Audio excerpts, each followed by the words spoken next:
When you're pressing eyeshadows, there are two different things that you're going to need: surgical spirits and a dropper. If you don't have surgical spirit, you can use vodka, but for this one I'm going to demonstrate it using surgical spirit.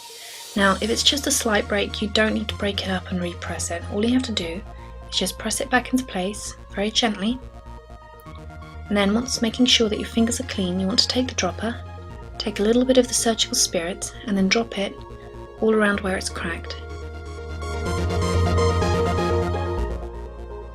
Wait till it's sunk in, and then making sure that your fingers are clean, you want to press it down firmly, but not too firmly so that you break it all over again. Now, if it's completely broken, you will have to do a different method completely. Now, I know the eyeshadow I'm using isn't completely broken, but I'm just using this to demonstrate. So you want to take all the pieces and make sure that they're back in the pan, and then taking a needle or a pen or a pin, whichever you prefer, you want to break it up into smaller chunks, and then taking the dropper again, you're going to dip enough of the surgical spirit so that it becomes more of a paste. Don't put too much so that it becomes a liquid.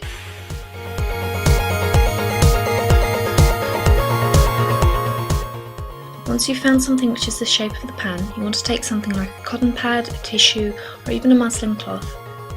And placing that over the eyeshadow, you're then going to press down really firmly. Now, depending on the shape of the pan, you want to find something which has a circular shape or a rectangular shape. An easier thing to do is just to take a thick piece of cardboard and cut it out to the right shape. Now, depending on what kind of material you use to press down, you'll get a different effect.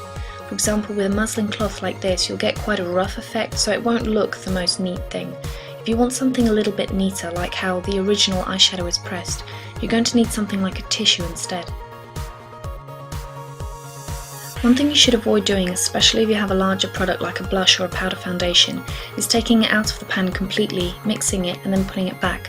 And the reason being that if you try and scrape the top, or if you repress it, you'll find out that some of the product will just splodge out of the edges because the spirit has already made it much thicker. So when you're mending an eyeshadow, always try and mend it in the pan, and other than that you should be fine.